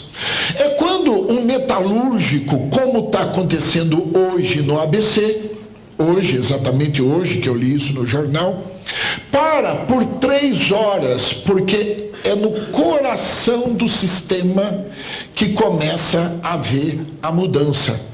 E a mudança acontece não somente naquelas pessoas que se vestem de branco, que são os médicos, ou aqueles que põem jaleco, que são os professores. A mudança principal que o regime mais teme é aquela que vem dos macacões. Naquela época eu dava aula no ABC, dava aula de cursinho ali no centro do ABC, em São Bernardo. Estava dando uma aula sobre Jânio Quadros e nisso começou a haver a manifestação de operários na praça de São Bernardo. E eu disse para os meus alunos, está suspensa tudo aquilo que eu disse para vocês. Vamos para a janela porque vocês vão ver a história passar na frente de vocês. A história está na rua, não está dentro da sala de aula. E entre aspas, não é essa palavra, mas foi uma espécie de um cenário que a gente estava vendo, porque ali no centro das multinacionais, Volks, Ford, etc., no centro do coração do modelo do consumo estava havendo transformação. Então, eles, metalúrgicos, trouxeram para nós muito mais do que exatamente o direito de greve, que hoje, graças a Deus, é considerado uma coisa razoavelmente normal. Mas eles trouxeram uma cidadania de participação que nós não tínhamos, conquistado por debaixo. Direito nunca vem do céu. Direito é conquista, direito nasce de baixo para cima, não de cima para baixo. Liberdade sindical, direito de greve, manifestação das ideias e principalmente de dignidade das pessoas através de salários dignos, veio dali. Tranquilo. Ô professor, na UNAS tem muitas mulheres que trabalham sobre o direito das mulheres, não são lembradas.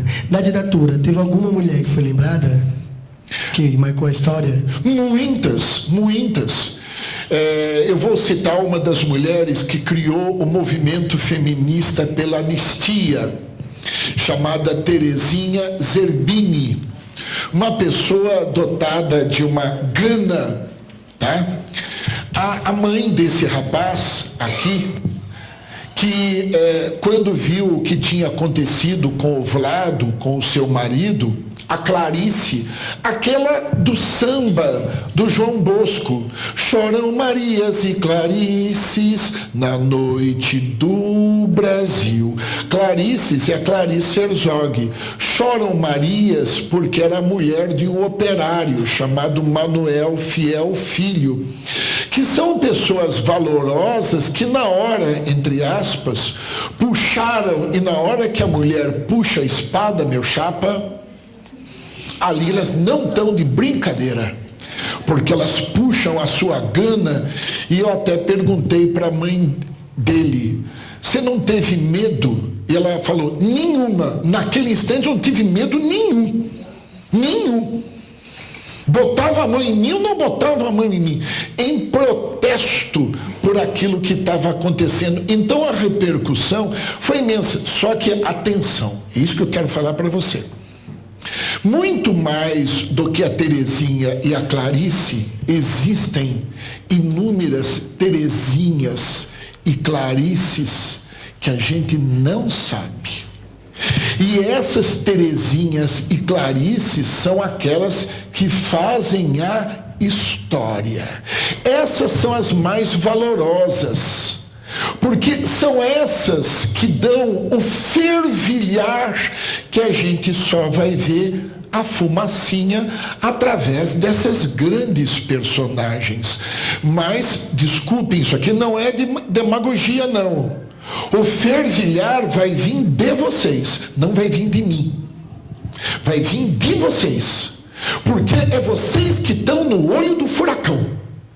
E vocês que têm que dar uma virada de 180 graus, quase que dizendo para as autoridades, seja ela quem for, mais ou menos assim. Aqui não. Aqui mando eu. Você não vem aqui dizer para mim o que você acha melhor, porque eu pago imposto, eu trabalho, eu suo a camisa e digam isso também para os seus maridos, como a minha mulher também disse para mim, porque a gente aprende.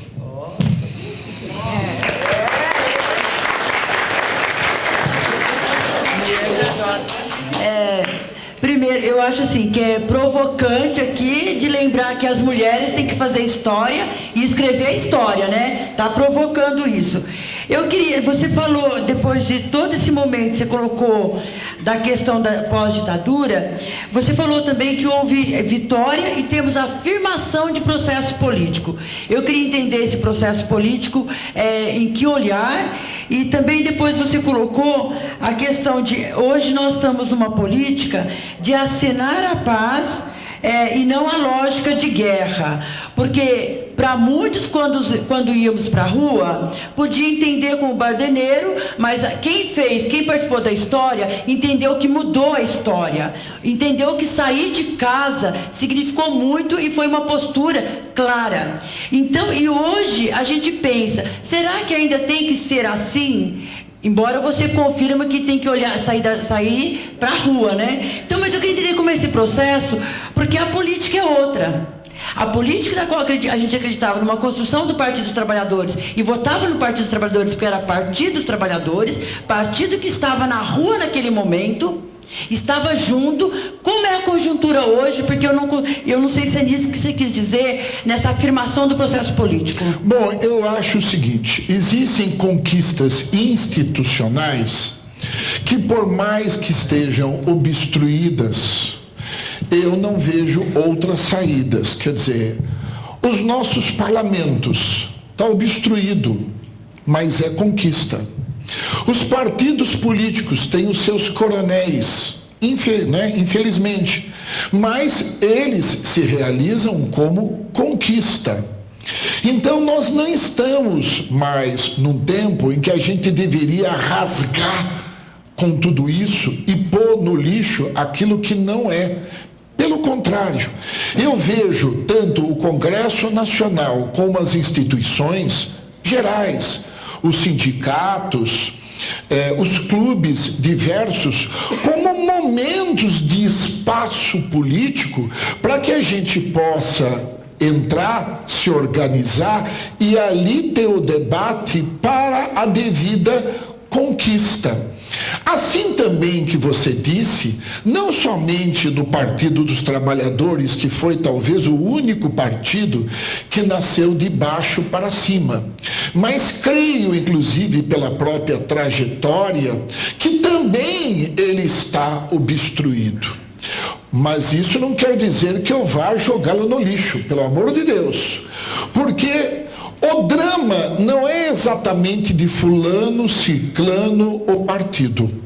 O drama é que as regras do jogo estão ruins, porque há uma engenharia de poder que, quando os partidos se apossam do Estado, essa mesma engenharia de poder que vem lá de tempos atrás do chamado Caixa 2, tá? Isso não é coisa do PT, é também do PT, mas também é do PSDB e também é dos partidos políticos de maneira geral. Você imagina hoje quanto é necessário para um vereador se eleger? Eu tenho a impressão que aqui, não sei, na cidade de São Paulo, uns 200 mil reais. 4 milhões. Pelo amor de Deus, quem é que tem aí 2, 3 milhões? Se eu preciso de um caixa de 2, 3 milhões, que não é um caixa visível, e no caixa invisível tudo pode acontecer, evidentemente que na hora que eu for eleito, eu vou ter que fazer uma espécie de concessão aos meus amigos, pela ajuda. As regras do jogo, não é que a pessoa seja boazinha ou mauzinha, a pessoa seja um anjo ou a pessoa seja um diabinho. Nós não podemos analisar a política como se fosse numa novela, numa coisa infantiloide. Tem o bonzinho, bonzinho, bonzinho. Tem o malzinho, malzinho, malzinho. Dentro dessa lógica, se São Francisco de Assis for eleito, ele vai ter problemas. Porque há uma espécie de uma blindagem, porque ele recebeu favores dos caixas de campanha. Aliás, uma coisa muito interessante, desculpem, eu estou meio divagando, mas eu vou chegar. A questão de algum tempo atrás, há uns 4 anos atrás, nós tínhamos uma lei chamada 11.111.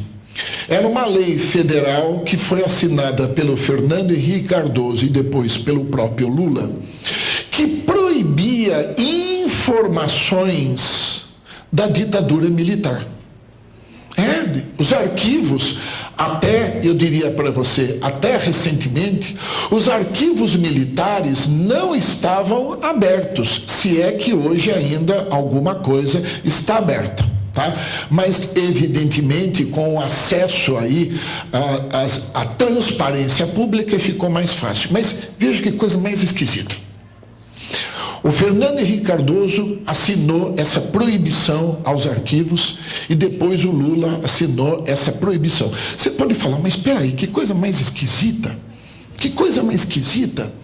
Porque os dois, sem dúvida, de modos diferentes, foram vítimas, sim, do regime militar. Por que eles não abriram? São pessoas que estavam junto do poder. Atenção. Eu perguntei isso para o ministro e ele me respondeu que se houvesse a abertura dos arquivos,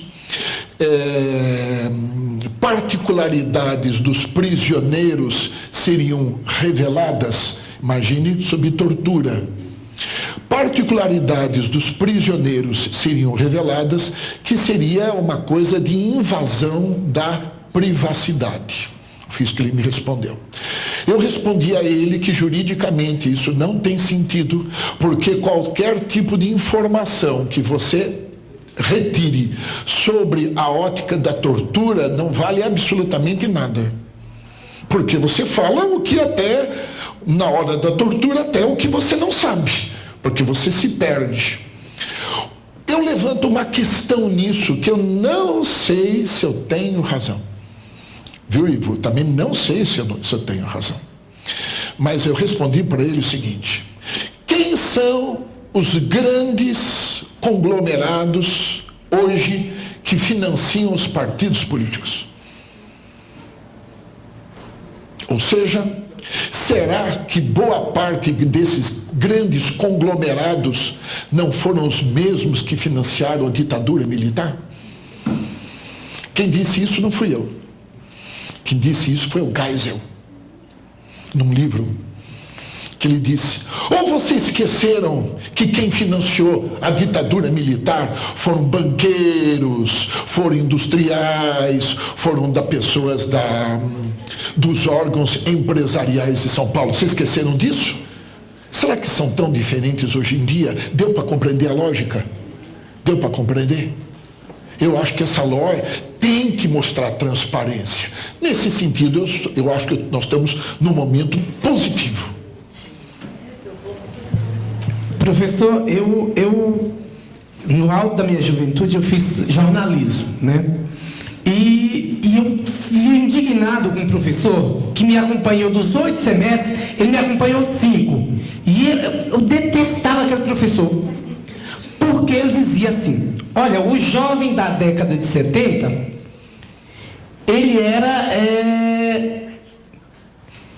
ele tinha sinônimo de luta, né? Ele estava engajado na luta, né?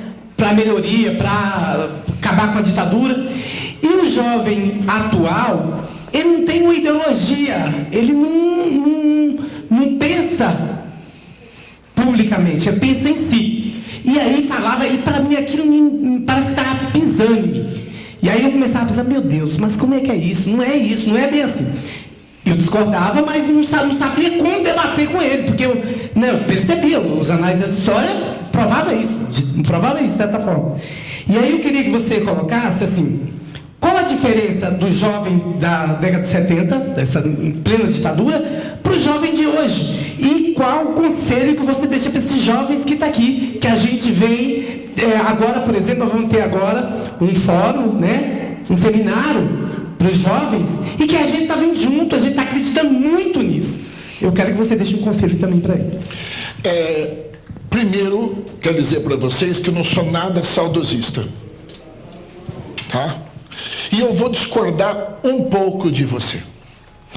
Eu vou discordar um pouco de você, porque evidentemente hoje há uma apatia maior do que as utopias. Só que o jovem fala de política de maneira diferente.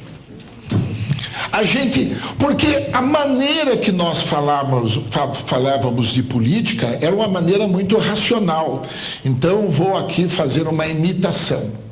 Nós subíamos em cima dos carros e nós dizíamos, porque Lenin disse, fulano, se o Lenin disse, pelo amor de Deus, quem sou eu para falar ao contrário? Você entendeu?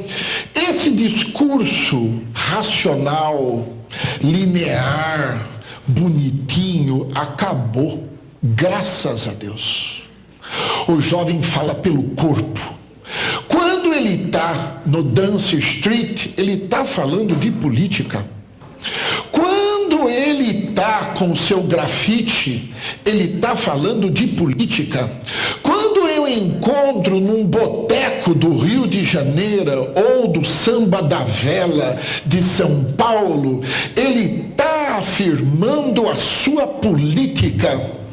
Quando você tem uma mulher num clube religioso, evidentemente que muitas vezes não é aquilo que a gente gostaria que afirmasse, numa manifestação de massa dentro da rua. Mas atenção para a frase. Atenção para a frase. Nem todo jovem é revolucionário. Nem todo jovem é o novo, mas é do novo e do jovem que vai nascer tudo isso. Então não é bem isso que é isso que você está dizendo, mas eu estou percebendo que está nascendo uma borbulhação que vem de baixo, e agora não é a classe média universitária que vai fazer. Logicamente que a classe média universitária também pode, mas ela vai ser complementar, porque o samba agora vem da periferia para o centro. E quando esse samba vier com uma cara mais simples, é aí que o bicho vai pegar. Legal.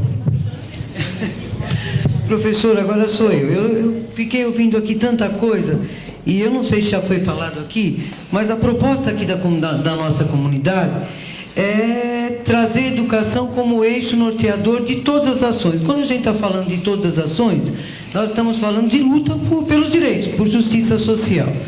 E a gente lida, né, com muita criança, muito jovem, das escolas, projetos. Esse mesmo aqui, esse espaço é um espaço, né, um complexo educacional.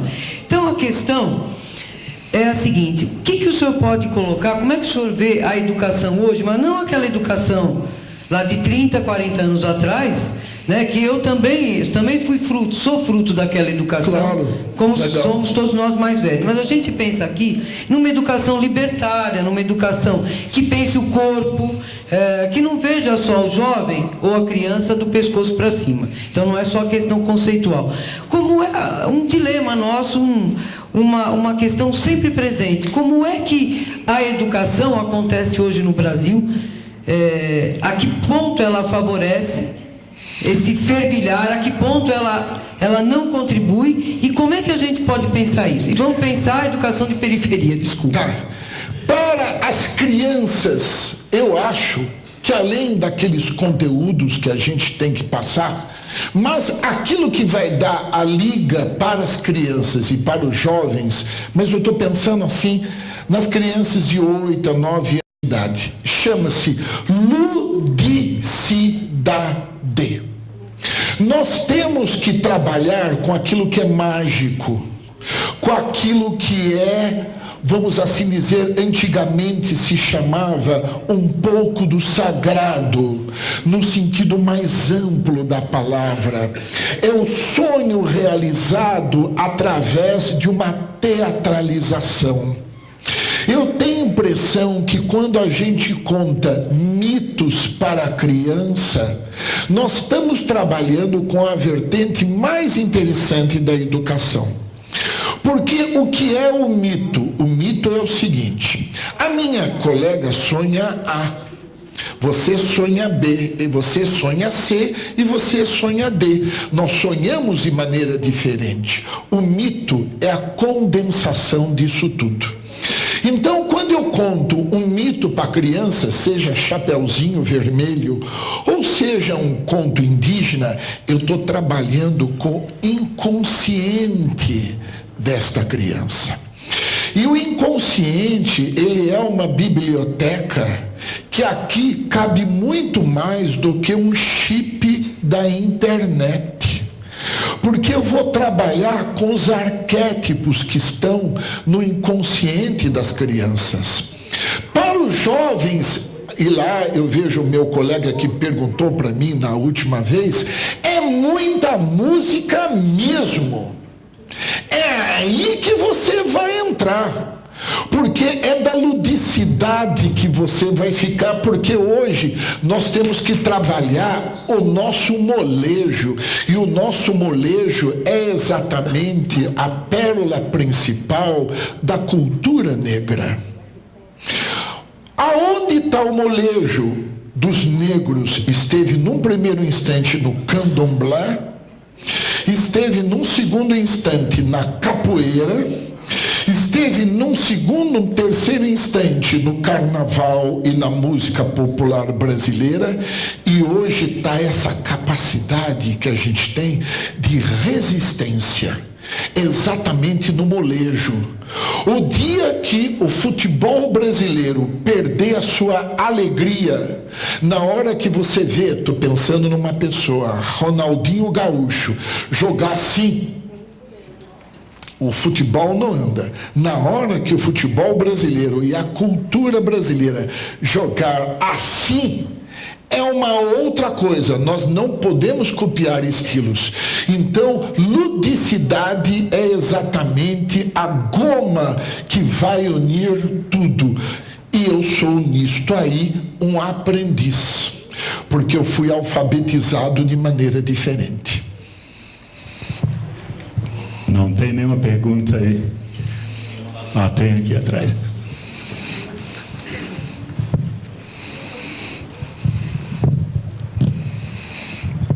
Boa tarde.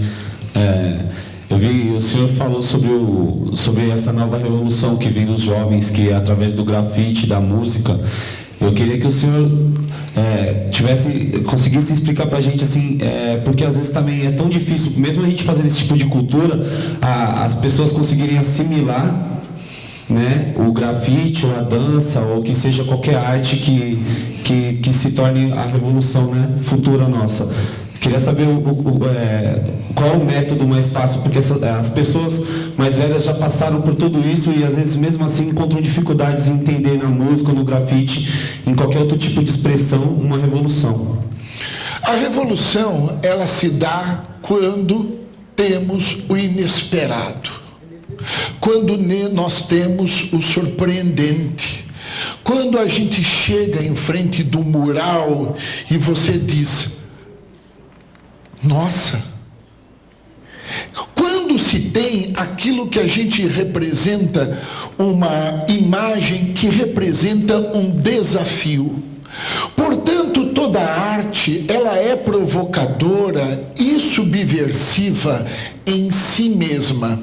Se ela é subversiva, ela está rasgando com certos padrões anteriores e ela causa naquela pessoa mais conforme o comum, o bom senso, aquilo, que coisa mais louca, porque faz parte da ordem da própria arte. E ela é subversiva, às vezes, no sentido mais amplo da palavra. Uma vez, os nazistas chegaram em Paris e foram no ateliê do Picasso. E estava aquele mural imenso, e eles chegaram e disseram para o Picasso: foi você que fez isso? E ele respondeu: eu não, foram vocês. É isso aí. O grafite representa quando a gente pega alguém pela gola e fala: olha o que eu estou fazendo. Não espere dele, num primeiro instante, uma compreensão maior, porque você está dando um chute no saco. E o chute no saco, você tem que dar o chute no saco mesmo. Você tem que ser algo provocador. Você não pode, em arte, ser bonzinho, legal, 100%. Você tem que buscar o desafio. É política ou não é? Pode não ser uma política, eu diria, racional, mas você está trabalhando com muito mais gente do que, eu diria, aqueles racionais tão certinhos da minha época, que nós tínhamos que ser bonzinhos pela oposição.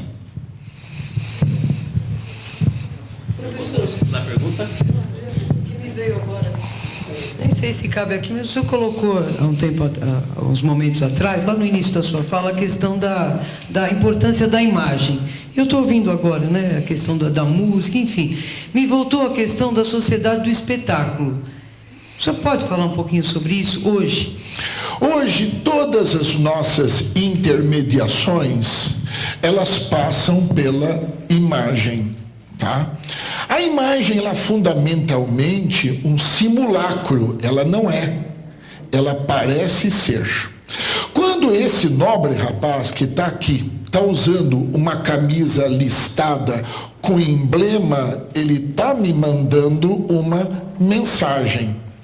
No óculos redondinho que eu estou usando, e você também, você está passando para mim um emblema, mesmo que eu não raciocine a respeito disto.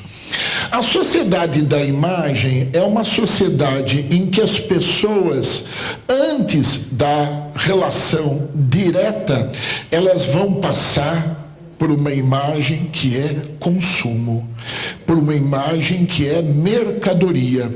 Então, entre eu e você existe valor.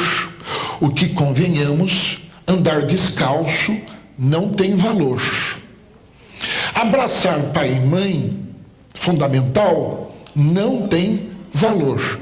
Estar numa praia não precisa de valor. Hoje em dia, há esta sociedade da imagem, quase que colocando entre nós uma barreira plastificada. Agora, como tudo na vida é uma estrada de dupla mão, porque se de um lado ela nos massifica num fast food comum, e isto dando uma grande mediocridade, nós podemos, ao mesmo tempo, pegarmos essa imagem e fazer o seguinte, é bem simples. Eu vou pegar isso aqui, é imagem, vou filmar uma batida policial. Quanto que eu vou gastar para fazer essa batida policial?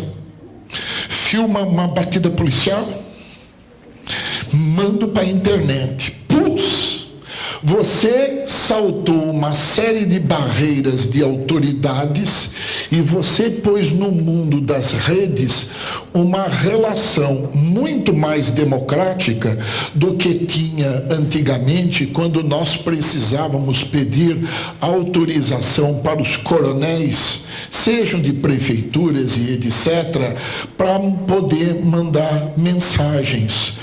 Isso aqui causa uma revolução imensa, sabendo usar. Então, como tudo na vida, se um lado plastifica, a gente vai desplastificar. A grande preocupação é que, ao mesmo tempo que desplastifica, aliena também, né? Aliena, mas pode causar um novo tipo de atitude perante o mundo, num companheirismo até internacional. Eu acho que isso é fundamental. Bom, vamos fazer a última pergunta, a gente precisa encerrar.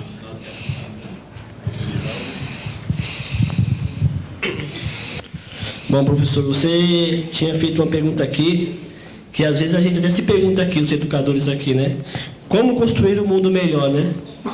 E aí, eu particularmente penso que uma maneira é a gente conhecer a nossa história, né? E aí a Alex falou bem que a gente retrata bem aqui a questão da educação, né?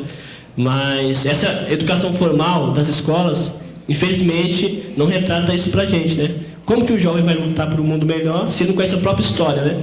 E a escola poderia fazer isso. Eu acho que a gente é um pouco defasado nesse sentido, né? E aí eu queria perguntar para você a questão da mídia, né? Porque a gente tem que criar mecanismo para construir, para saber da nossa história e tudo mais, né? E a mídia poderia ser uma ferramenta que a gente poderia utilizar, né?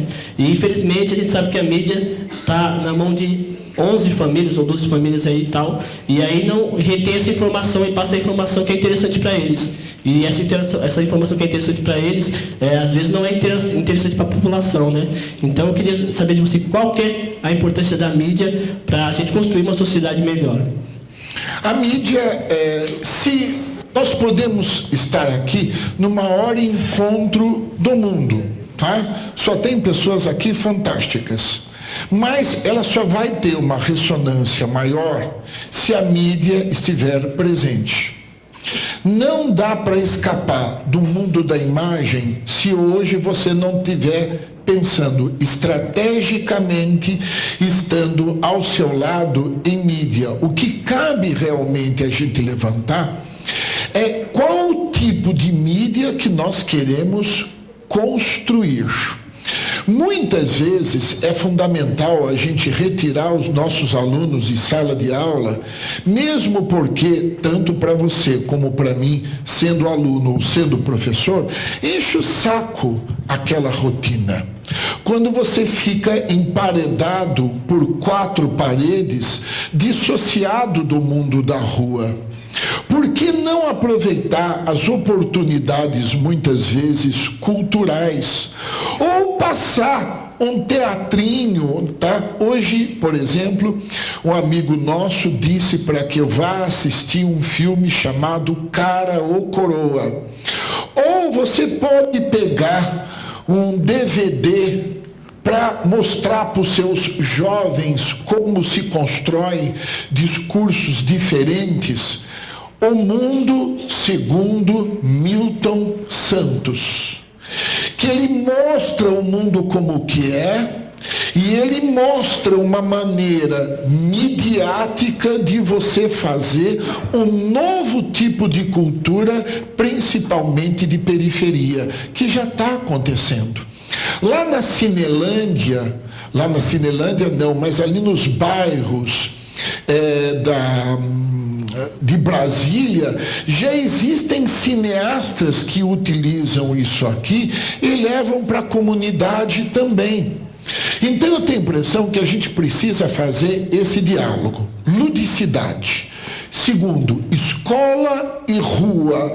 E terceiro, mostrar aos nossos jovens que eles devem conhecer a tradição, conhecer a sua história, não é rasgar a tradição, não, para que eles possam pensar em algo de novo. Isso que nós estamos fazendo aqui não deixa de ser um momento profícuo se eu sair daqui com essa conversa que eu tive com você, 10 a 15% numa ideia aqui, eu já estou dando o primeiro passo. Eu quero dar o primeiro passo. Como eu sou coroa, eu quero, hoje, é tudo ou nada para mim nos meus 60 anos. Porque agora, que puxa vida, sabe, quando a gente fala na terceira idade, você entendeu? Pô, é o momento, eu sou muito mais feliz hoje do que era lá com a adolescência. Que eu quero que as coisas aconteçam agora. Porque agora, a terceira idade é a melhor idade de todas. É agora, é isso aí. Muito obrigado. A gente queria lembrar que aqueles que não assinaram a lista de presença, que assinem a lista de presença, senão a gente não vai poder emitir os certificados. O nosso colega quer fazer uma leitura. A gente gostaria, a presidenta, em nome da presidenta, agradecer ao Instituto Vladimir, né, Exogbe, à Fundação Carlos Chagas, ao professor, obrigado. E deixar o convite para vir conhecer a nossa comunidade, a nossa biblioteca, né, mais a fundo, e agradecer também a participação de todos. Estamos muito felizes com mais essa formação política na questão da gente entender a nossa própria história, porque tudo que passou aqui é falar da nossa história, não é? Então a gente está muito feliz. Muito obrigado, professor. Só peço uma coisa para vocês. Repitam isto. Obrigado.